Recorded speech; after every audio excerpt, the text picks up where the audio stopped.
இல்லை நீங்கள் வந்தீங்கன்னா உங்கள் சமூகத்துக்கு எவ்வளோ நல்லது செய்யலாம் அப்படின்னு சொன்னார். நான் வேண்டாம், எங்களுடைய பாதையில் நாங்கள் தெளிவாக இருக்கிறோம், உங்களுடைய அன்புக்கு நன்றி என்று கையெடுத்து கும்பிட்டு வந்து விட்டேன் அப்படின்னாரு.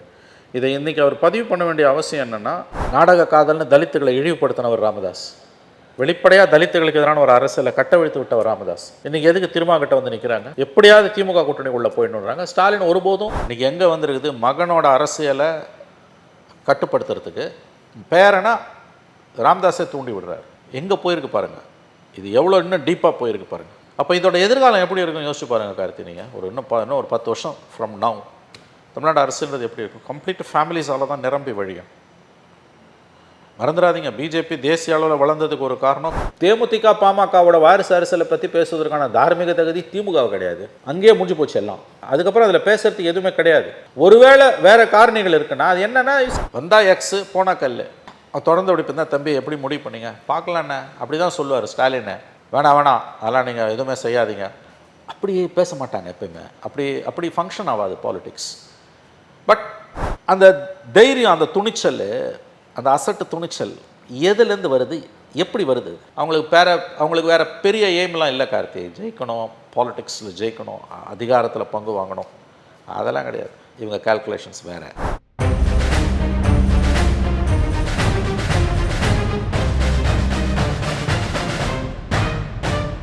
ரெட்ரோலுக்ஸ் நெஞ்சங்களுக்கு வணக்கம். நான் உங்கள் கார்த்திக். இன்றைய பொலிட்டிக்கல் பல்ஸ் நிகழ்ச்சியில் நம்முடைய இணைந்திருப்பவர் மூத்த பத்திரிகையாளர் திரு மணி அவர்கள். வணக்கம் சார். திருமாவளவன் அவர்கள் அவருடைய பொதுக்கூட்டத்தில், விடுதலை சிறுத்தைகளுடைய இந்த பொதுக்கூட்டத்தில் பேசும்போது நிறைய அழைப்புகள் வருது, எல்லா பக்கத்துலேருந்தும். பாரதிய ஜனதாவிலிருந்து கூட அழைப்பு வந்தது அப்படின்ற ஒரு கருத்தை முன் வச்சுருக்காரு. நான் வேண்டாம், உங்கள் அன்புக்கு நன்றி அப்படின்னு சொல்லி நான் வேணான்னு சொல்லிட்டேன். விஜயை கூட நான் ஹோல்ட் பண்ணி வைக்க முடியும், அதிமுகவை கூட நான் ஹோல்ட் பண்ணி வைக்க முடியும், ஆனால் அந்தமாரி எதையும் நான் செய்யலை. எல்லா பக்கமும் என் வீட்டில் நான் தாப்பால் போட்டு கதவை மூடி வச்சுருக்கேன், யாரும் வராமல் நான் பார்த்துக்கிறேன். ஒரே ஒரு வாசலை மட்டும்தான் திறந்து வச்சுருக்கேன். என் மதச்சார்பற்ற கூட்டணியில் தான் இப்போவும் தொடர்றேன். அதை உருவாக்குறதுக்கு மிக முக்கியமான பங்கு எனக்கும் இருக்குது அப்படின்னு சொல்லியிருக்காரு. எப்படி பார்க்குறீங்க? தொடர்ந்து திருமாவளவன் அவர்கள் இந்த மாதிரியான வார்த்தைகளை பயன்படுத்திக்கிட்டே இருக்கார். நாங்கள் இந்த கூட்டணியில் இருக்கோம், எங்களுக்கு ஆப்ஷன்ஸ்லாம் இருந்தது, நாங்கள் கதவெல்லாம் மூடிட்டோம், நாங்கள் திமுக கூட தான் தொடர்ந்து பயணிக்கிறோம், 2026லையும் பயணிக்க போகிறோம்ன்றத சமீப நாட்களில் அதிகமாக கேட்க நேருது. அதற்கு காரணம் திமுகவா, இல்லை விடுதலை சிறுத்தைகள் திமுகவுக்கு சொல்லக்கூடிய செய்தியா? இதை எப்படி நம்ம பார்க்கணும்? இல்லை தொண்டர்களுக்கு சொல்கிறாரா? என்ன இதில் என்ன நம்ம புரிஞ்சிக்க வேண்டியிருக்கு? இது தொண்டர்களுக்கு மட்டுமல்ல, திமுகவுக்கும் கொடுக்கக்கூடிய செய்தி என்னென்னா, தொடர்ந்து கொடுக்க வேண்டிய செய்தி. யூஆர் ரைட், தொடர்ந்து கொடுக்க வேண்டிய செய்தி திமுகவுக்கும் சேர்த்து. நேற்றைக்கு மே 5ஆம் தேதி வணிகர் தினம். அதில் விடுதலை சிறுத்தைகளுடைய வணிகர் பிரிவின் ஒன்று இருக்குது. அவர்களுடைய ஒரு பொதுக்கூட்டம், விடுதலை சிறுத்தைகள் கட்சிக்கு அங்கீகாரம் கிடைத்ததுக்கான பாராட்டு விழா ப்ளஸ் வணிகர் தின நிகழ்ச்சி. அதில் பேசும்போது தான் அவர் இப்படி சொல்லியிருக்கார்.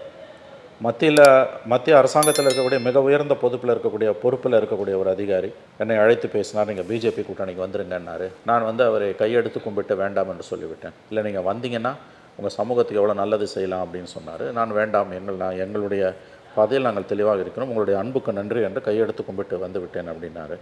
இதை இன்றைக்கி அவர் பதிவு பண்ண வேண்டிய அவசியம் என்னென்னா, இப்போ சமீப நாட்களாக கடந்த 1 மாத காலமாகவே அவர் தொடர்ந்து இதை பேசி கொண்டிருக்கிறார்.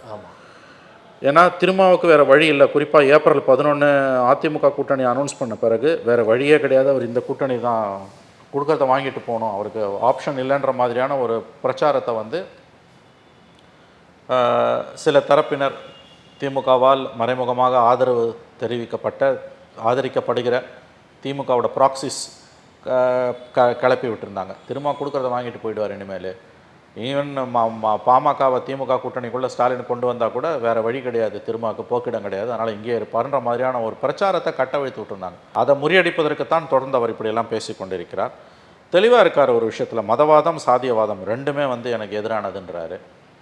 பாஜக விஷயத்தை பொறுத்த வரைக்கும் அவருக்கு ஆசை வார்த்தை காட்டப்பட்டது என்பது எனக்கே நன்றாக தெரியும். கடந்த 11 ஆண்டுகளில் மோடி கவர்மெண்ட் வந்ததுலேருந்து 11 வருஷத்தில் காஷ்மீர்லேருந்து கன்னியாகுமரி வரைக்கும் பிஜேபி கிட்ட விலை போன, பிஜேபி கிட்ட அரசியல் ரீதியாக சமரசம் செய்து கொண்ட தலித் தலைவர்கள், அமைப்புகள் தான் ஏராளம். ராம்விலாஸ் பாஸ்வான், மாயாவதி, உதித் ராஜ், அத்துவாலே. நம்ம தமிழ்நாட்டில் பார்த்திங்கன்னா கிருஷ்ணசாமி போன்றவர்கள் எல்லாம் ஜான் பாண்டியன் போன்றவர்கள், தலித் அமைப்புகள் எல்லாம் அந்த பக்கம் போயிட்டாங்க. ஆனால் எவ்வளவு ஆசை வார்த்தைகள் காட்டினாலும் பிஜேபி பக்கம் போகாத ஒரே தலித் தலைவர் த்ரூ அவுட் இந்தியா திருமாவளவன் தான் ஓரளவு மக்கள் செல்வாக்குடன் இருந்து கொண்டு 3 தேர்தல்களில் 19, 21, 24 கொள்கை வழி நின்று தான் அவர் அரசியலை நகர்த்துறார். உண்மையிலே பாராட்ட வேண்டிய விஷயம். ஆசை வார்த்தைகளுக்கும் பணத்துக்கும் தேர்தலுக்கு தேர்தல் அணி மாறக்கூடிய கட்சிகள் மத்தியில், அதுவும் ஸ்கை இஸ் த லிமிட், வானமே இல்லை, திருமா மட்டும் அந்த பக்கம் போனார்னா பிஜேபிக்கு பொறுத்த வரைக்கும். ஆனால் அதில் அவர் போகாமல் இருப்பார் என்பது வந்து உண்மையிலேயே ஒரு மிக மிக பாராட்டுக்குரிய ஒரு உறுதியான நிலைப்பாடு. ஆனால் இந்த 1 மாத காலமாக கிட்டத்தட்ட அமித்ஷா அதிமுக அறிவிப்பை வெளியிட்ட பிறகு, கூட்டணி அறிவிப்பை, திருமாவுக்கு எதிரான பிரச்சாரங்கள் கட்டவிழ்த்து விடப்பட்டுகின்றன. திருமாவை இழிவுபடுத்தக்கூடிய காரியங்களையும்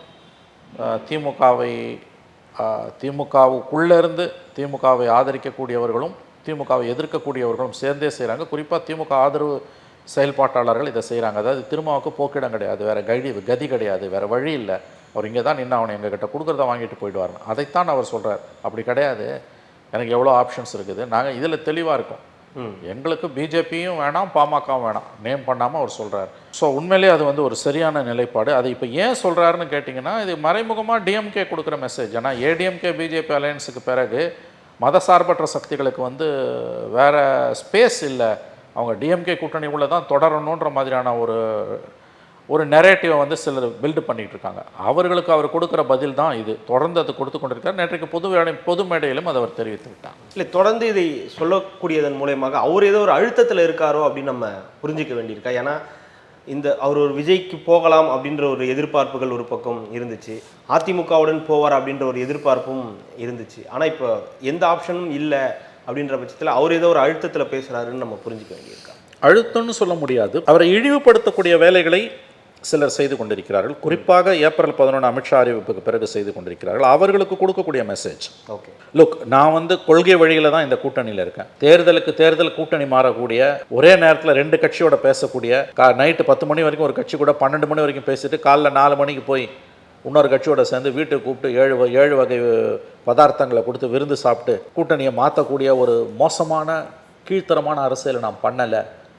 மாட்டு வியாபாரம் மாதிரி துண்டு கீழே கையை போட்டுக்கிட்டு ஒரே நேரத்தில் 2 கட்சியோட பேசக்கூடிய ஒரு கேவலமான அரசியலை நான் எந்த காலத்திலையும் பண்ணதில்லைன்றதை அவர் திரும்ப திரும்ப வலியுறுத்துறார். அது 100% உண்மை. இன்றைக்கி திருமா மாதிரியான ஒரு உண்மையிலேயே வந்து கொள்கை வழி நிற்கக்கூடிய தலைவர்களை பார்ப்பது அரிது. ஏன்னா அவர்கள் பலரும் இந்த மாதிரியான சிறு கேட்டகரியில் இருக்கவங்க வந்து பிஜேபி கிட்ட பேசுகிறாங்க, எதிர்த்தரப்புலையும் பேசுகிறாங்க, எந்த பக்கம் பேரம் அதிகமாகுதோ அந்த பக்கம் போகிறாங்க. ஆனால் அப்படி அவர் போல. அதே மாதிரி வந்து பாஜக எதிர்ப்பில் மட்டும் இல்லை, பாமக எதிர்ப்புலையும் அவர் ரொம்ப தெளிவாக இருக்கார். சாதி கட்சியோடய எங்களுக்கு கூட்டணி இல்லைன்றார், அதையும் அவர் தெளிவுபடுத்துகிறார். இன்றைக்கி பாமக தான் திமுக கூட்டணிக்குள்ளே எப்படியாவது போய்விட வேண்டும் என்பதற்காக திருமாவை சமாதானப்படுத்தக்கூடிய வேலையில் இறங்கி இருக்கிறது. 11ஆம் தேதி அவர்களுடைய வன்னியர் சங்க மாநாடு சித்திரை திருவிழா நடக்குது, அதுக்கு அழைப்பு கொடுத்தாங்க. அதை தாண்டி என்ன பண்ணியிருக்காங்க, நேற்று திருமாவோட பேனரை வச்சுருக்காங்க. அந்த அளவுக்கு பாமக எந்த நிர்பந்தம். தலித் அல்லாத கூட்டமைப்பு உருவாக்கினவர் டாக்டர் ராமதாஸ், நாடக காதல்னு தலித்துகளை இழிவுபடுத்தினவர் ராமதாஸ், வெளிப்படையாக தலித்துகளுக்கு எதிரான ஒரு அரசியலை கட்டவிழ்த்து விட்டவர் ராமதாஸ். இன்றைக்கி எதுக்கு திருமா கிட்ட வந்து நிற்கிறாங்க, எப்படியாவது திமுக கூட்டணி உள்ள போயிடணுன்றாங்க. ஸ்டாலின் ஒருபோதும் விசிகாவை கட்டி விட்டுட்டு திருமாவை ராமதாஸை சேர்த்துக்கொள்ள மாட்டார். நான் விருப்பப்படுறது பாமக தான் விருப்பப்படுது. அதில் சாட்சிக்காரன் காலை விழுறத விட சண்டைக்காரன் காலை விழுந்துடலான்னு திருமா கிட்டே வந்து நிற்கிறாங்க. ஒருவேளை திருமா மனமிளகி பாமக திமுக கூட்டணிக்கு ஒப்புக்கொண்டு அது காங்கிரஸ் கூட்டணிக்கு வந்தாங்கன்னா அது படுதோல்வியை சந்திக்கும். 2011 அப்படி தான் ஆச்சு. காங்கிரஸ், திமுக, விசிகா, பாமக சேர்ந்து படுதோல்வியை சந்தித்தது. அப்படியே விஜயகாந்த் ஸ்வீப் பண்ணிட்டு வந்தார். ஏன்னா வன்னியர் ஓட்டு தலித்துக்கு டிரான்ஸ்ஃபர் ஆகாது, தலித் ஓட்டு வன்னியருக்கு டிரான்ஸ்ஃபர் ஆகாது. தலைவர்கள் ஜெல்லாகலாம், தலைவர் ஜெல்லாகலாம், அது கடினம். ஒருவேளை அது கூட ஜெல்லாகலாம், எம்எல்ஏக்கள் கட்டி பிடிச்சிக்கலாம், மாவட்ட செயலாளர் கட்டி பிடிச்சிக்கலாம், கீழே ஓட்டு டிரான்ஸ்ஃபர் ஆகாது. தெளிவாக பாமக விஷயத்தில் ரொம்ப தெளிவாக திரும்ப இருக்கார். அந்த உறுதி பாராட்டத்தக்கது. மறைமுகமாக அவரை இழிவுபடுத்தக்கூடியவர்களுக்கு அவர் சொல்லக்கூடிய செய்தி தான், இது பார், நான் ஓட்டுக்காக மாறுறவங்க கிடையாது, போட்டிக்காகவும் ஓட்டுக்காகவும் எலெக்ஷன் மாறுறவங்க கிடையாது, அதுக்கு நீ வேற ஆளை பாரு. ஒருவேளை அப்படி வந்தாங்கன்னா நான் இருக்க மாட்டேன், அவ்வளோதான். அதை தெளிவுபடுத்துறாரு. கிடைக்கிற வாய்ப்புகளில் எல்லாம் அதை அவர் தெளிவுபடுத்துறார்.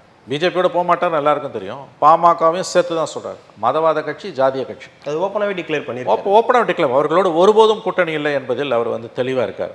சித்திரை திருவிழாவுக்கு அழைப்பு கொடுத்தாங்க, நாகரிகம் கருதி வாங்கிக்கிட்டேன், அவ்வளோதான்.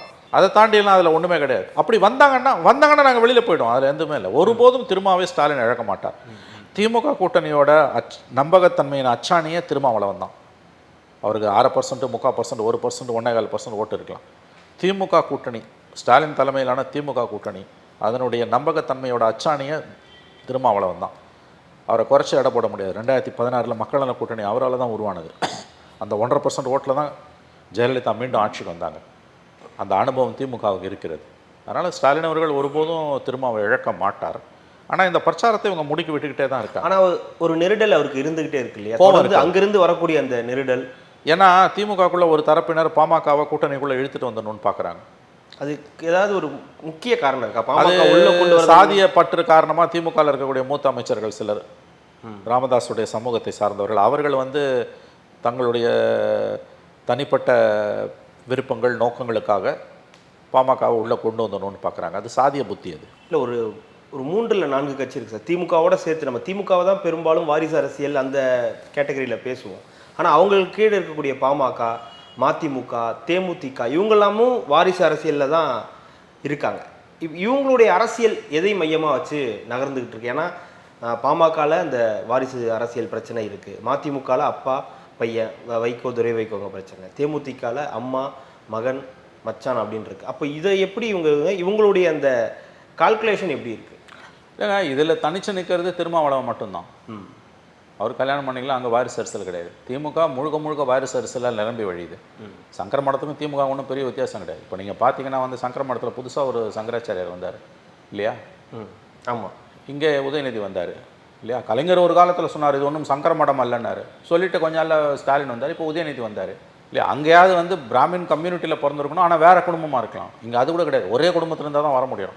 கிட்டத்தட்ட 2 ஒன்று தான். சங்கர மடத்துக்கும் திமுகவும் எந்த பெரிய வித்தியாசம் ஒன்றும் கிடையாது. சொன்னால் அவங்களுக்கு கோவம் வரும். இதை அவங்க ஏற்றுக்கிட்டாங்க, அவ்வளோதான். நம்ம ஒன்றும் பெருசாக அதை பேச தேவையில்லை. மதசார்பின் மேலே உறுதியாக இருக்காங்க, ஃபைன். மதிமுக, பாமக, தேமுதிகலாம் சிறிய கட்சிகளோட ப்ராப்ளமே கார்த்தி, நாம் ஏற்கனவே பேசியிருக்கோம். அரசியல் 2 வகைப்படும். ஒன்று பவர் ட்ரிவன், இன்னொன்று மணி ட்ரிவன். அதிகாரத்துக்காக அரசியல் பண்ணுறது ஒரு கேட்டகரி. இப்போ திராவிட முன்னேற்ற கழகம்லாம் அதிகாரத்துக்காக அரசியல் பண்ணுது. இந்த சிறிய கட்சிகளோட பிரச்சனை என்னென்னா மணி ட்ரிவன். இருக்கிற ப்ராப்பர்ட்டிஸை காப்பாற்ற தான் இவங்களுக்கு அரசியல். தேர்தல் அணி மாறுறாங்கன்னா அதுக்கு என்னங்க அர்த்தம்? அரசியல்ன்றது அப்படி கிடையாதுங்க. 2 இடதுசாரிகள் விசிக்கலாம் அப்படியே இருக்காங்க. ஈவன் காங்கிரஸ் கூட எடுங்க. உன் அரசியல் 1000 பிழைகள் இருக்கலாம். ஆனால் எனக்கு அதிகாரத்தை கைப்பற்றுறது முக்கியம் இல்லை, எனக்கு பணம் தான் முக்கியம், அதை காப்பாற்ற தான் அப்படின்ற நோக்கம் ஆனால் அதை வெளியில் சொல்லாமல் கதை அளந்துக்கிட்டு பூசி மொழிகிக்கிட்டு தேர்தல் கூட்டணி மாறுறதுன்றதெல்லாம் எந்த விதத்தில் யாரோட வேணால் நான் போவேன், எல்லாரோடையும் ஒரு கட்சி எப்படிங்க 2 பேரோட ஒன்றா பேச முடியும்? ராத்திரி 12 மணி வரைக்கும் அதிமுகவோட பேசுகிறாங்க, காலையில் 7 மணிக்கு பிஜேபியோட தைலாபுரத்தில் சைன் பண்ணுறாங்க. எப்படிங்க இது எப்படி சாத்தியப்படுது? இது ஏன் நடக்குது? மக்கள் இவங்களை ஏன் நிராகரிக்காமல் தூக்கி எறியாமல் ஏன் வச்சுருக்காங்க? எங்கேயாவது இது நடக்குமாங்க? அதுவும் நேரெதிரான கொள்கை கொண்ட கட்சிகள் தான். அவங்க கூட ஏடிஎம்கேயோடையும் பேசுவேன், பிஜேபியோடையும் பேசுவேன். அப்போ ஹையஸ்ட் பிட்டருக்கு தான் நான் கொடுப்பேன், அது ஓப்பனாக சொல்லிட்டு போகலாமே, ஏன் விட்டுலாமே? ஹையஸ்ட் இவ்வளோ அமௌண்ட் யார் கொடுக்குறாங்களோ அவங்களோட வந்துடணும். அதான் நடக்குது. ஆனால் வெளிப்படையாக நடக்கல. தேமுதிக எடுத்துக்கோங்களேன், அவங்களே என்ன பண்ணுறாங்க? இப்போ விஜயகாந்த் இருந்த வரைக்கும் ஃபேமிலி பாலிடிக்ஸ் அவர் விமர்சனம் பண்ணார். இன்றைக்கி அவங்க அந்தம்மா என்ன பண்ணுறாங்க? பிரேமலதா மகனுக்கு வெளிப்படையாக மோதிரத்தை அணிவிக்கிறாங்க. அவங்க போச்சு எல்லோரும் புள்ள இளைஞரணி பொருளாளர் தம்பி. அதாவது மற்ற கட்சிகளே கொஞ்சம் ஒளிவு மறைவு கூச்சணும், அது எதுவுமே கிடையாது. ஏன்னா கட்சி ஏற்றுக்குதுன்னா அதில் இருக்க வெளில 2 பேர் போயிட்டான். ஆமாம், நல்ல தம்பி அவர் போயிட்டாங்க. அந்த அணகை முருகேசன் அவர் தான் முதல்ல தேமுதிக ஒரு பத்திரிகை நடத்தினார் 2005. முதல்ல ஒரு இஷ்யூ நின்றுச்சு. நானும் இன்னும் சில நண்பர்களும் தான் அந்த பத்திரிகையை ஆக்சுவலாக எடிட் பண்ணேன். எனக்கு நல்லா ஞாபகம் இருக்குது. ஓகே, மகாசக்தின்னு பேர் அந்த பத்திரிகைக்கு. ஒரு இஷ்யூ நின்று போச்சு. அவர் சொத்தெல்லாம் வைத்து இந்த கட்சிக்கு செலவு பண்ணுவார். இந்த மதுரை மாநாடுலாம் அவரோட செலவு தான். மதுரை அதில் அவருக்கு ஒரு பெரிய அளவு அவர் செலவு பண்ணார். கட்சியில் இன்றைக்கி அவங்கெல்லாம் ஓரம் கட்டப்பட்டிருக்காங்க. Take over, family take over. இது ரொம்ப சாதாரணமாக நடக்குது. நான் ஒரு கட்சி 2 கட்சின்னு சொல்ல, பெரும்பாலான கட்சிகள். இது ஏன் நடக்குது? திமுகவில் அதிகாரத்துக்கு வந்ததுக்கப்புறம் இதெல்லாம் நடக்குது. ஆமாம், திமுகவில் 75 வருஷத்துக்கு பிறகு இது நடக்குது. அதிகாரத்துக்கு வந்ததுக்கப்புறம் நடக்குது. முதலமைச்சர், துணை முதலமைச்சர், தலைவர் ஆமாம், எல்லாம் இளைஞரணிலாம். இங்கே ஆட்சியிலையும் இல்லை, அதிகாரத்திலையும் இல்லை. ஆனாலும் அவங்களுக்குள்ள ஒரு கட்சிக்குள்ளாரியே ஒரு என்னன்னா, அதிகாரத்தில் இல்லாமலே ட்ரஸ்ட் இருக்குது, டிவி இருக்குது, அறக்கட்டளைகள் இருக்குது. அதுதான் ட்ரஸ்ட்டு. சார் வெளிப்படையாக பேசுவோம் சார், ஒளிவு மறைவெல்லாம் இல்லை சார், யாரையும் நம்ம இழிவாலாம் பேசலை சார். இத்தகைய நிலைப்பாடுகளை ஒரு கட்சிகள் எப்போ சார் எடுக்கும்? வாரிசு அரசியலை எதிர்த்து திமுகலேருந்து வெளியில் வந்தவர் வைகோ. அவர் எதற்காக ஒரு கட்சியிலேருந்து வெளியில் வந்த கட்சியோட போய் கூட்டணி சேரலாம், அது தப்பு கிடையாது, அரசியல் நிலைப்பாடு தான் அது. ஆனால் எந்த காரணத்துக்காக நீங்கள் வந்தீங்களோ அதே காரணம் தான் இன்றைக்கி உங்கள் கட்சியில் நடக்குது. வைகோ துரை வைகோக்கும் அரசியலுக்கும் எந்த சம்மந்தமும் இல்லை. 25 வருஷம் மதிமுக 93 ஆரம்பித்த கட்சியில் 18 வராரு. 25 இயர்ஸ் அவர் கட்சி பக்கமே வரல. அவர் தொழிலதிபர். அவர் கனடாவில் பெரிய அளவில் தொழில் பண்ணிட்டு இருந்தார். அரசியலுக்கும் அவருக்கும் சம்மந்தம் இல்லை. அவர் நிர்பந்தத்தால் அழைத்து வந்தார்கள் என்கிறார்கள். இன்றைக்கி அவரால் தானே வந்து அந்த கட்சியில் பிரச்சனை வருது. நீங்கள் எந்த இஷ்யூஸை சொல்லி திமுகலேருந்து வெளியில் வந்தீங்களோ அதே தானே உங்கள் கட்சியில் நடக்குது. ராமதாஸ் என்ன சொன்னார், என் குடும்பத்துலேருந்து யாராவது அரசியலுக்கு வந்தால் மகனோ மருமகனோ சவுக்கால் அடிங்கன்னாரு. இன்றைக்கி எங்கே வந்துருக்குது, மகனோட அரசியலை கட்டுப்படுத்துறதுக்கு பேரனா ராமதாஸை தூண்டி விடுறாரு. எங்கே போயிருக்கு பாருங்கள். இது எவ்வளோ இன்னும் டீப்பாக போயிருக்கு பாருங்கள். அப்போ இதோட எதிர்காலம் எப்படி இருக்குன்னு யோசிச்சு பாருங்கள் கார்த்தி. நீங்கள் இன்னும் ஒரு 10 வருஷம் ஃப்ரம் நவ் தமிழ்நாடு அரசுன்றது எப்படி இருக்கும்? கம்ப்ளீட் ஃபேமிலிஸால் தான் நிரம்பி வழியும். மறந்துடாதீங்க, பிஜேபி தேசிய அளவில் வளர்ந்ததுக்கு ஒரு காரணம் காங்கிரஸோட குடும்ப அரசியல் ஊழல். பிஜேபியில் குடும்ப அரசியல் இருக்கான இருக்குது, ஆனால் மற்ற கட்சிகள் அளவு இல்லை. அதை மறந்துடாதீங்க. ரெண்டாவது, தலைமையில் பிஜேபியில் ஒரு குடும்பம் மட்டும் ஆட்சி பண்ணல, புதுசாக வராங்க. அஃப்கோர்ஸ் ஆர்எஸ்எஸ் டிக்டேட் பண்ணுது, அது வேறு. அங்கே கூட ஏதோ ஒரு கொள்கைன்னு ஒன்று இருக்குது. இது முழுக்க 1989 2014 வரைக்கும் எந்த கவர்மெண்ட்டுக்கும் தமிழில் இந்தியாவில் மெஜாரிட்டியில். அதனால தான் இந்தியாவில் அற்புதமான வளர்ச்சி இருந்தது. மிகப்பெரிய வளர்ச்சிக்கு காரணம் யாருக்கும் தனி மெஜாரிட்டியில். 14 மெஜாரிட்டி தூக்கி தாராவாத்தம் இன்றைக்கி நாடு நாசமாக போயிட்டுருக்குது.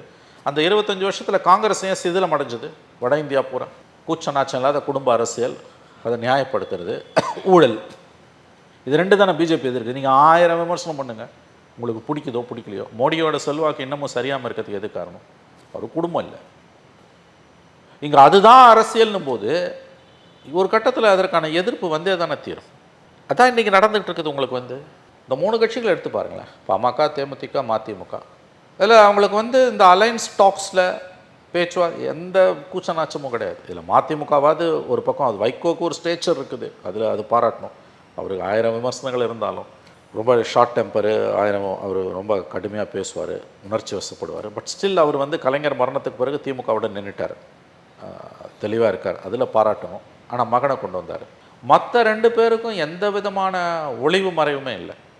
லிட்ரலி எந்த ஒளிவு மறைவுமே கிடையாது. அப்பா வந்து மகனை நீக்கிட்டு நான் தான் தலைவர்ன்றார். உங்கள் கட்சியில் லா இருக்கா இல்லையா? அப்படியே இருந்தாலும் இப்படி செய்ய முடியுமா? இது வந்து மன்னராட்சியில் முகலாயர் காலத்தில் நடந்தில்லை. மகனை தூக்கி, அப்பாவை தூக்கி மகன் ஜெயிலில் போட்டுருந்தான். எங்கள் அப்பா வந்து பிள்ளைய ஜெயிலில் போடல, நகர்த்திட்டார். எதுக்காக நகர்த்துறீங்கன்னு அவர் சொன்ன ஒரு வார்த்தை, நிறைய காரணங்கள் இருக்குது, ஒன்றா சொல்லுவேன்னாரு. சொன்னாரா?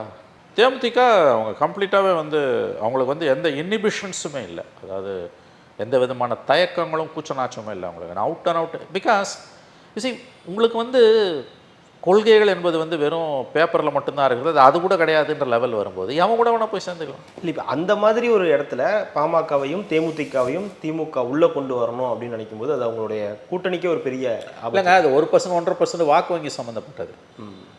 உதாரணத்துக்கு கொள்கைன்ற இல்லை, அதை வந்து முதல்ல தேமுதிக பாமகவோட வாரிசு அரசியலை பற்றி பேசுவதற்கான தார்மீக தகுதி திமுக கிடையாது. அங்கேயே முடிஞ்சு போச்சு எல்லாம். அதுக்கப்புறம் அதில் பேசுறதுக்கு எதுவுமே கிடையாது.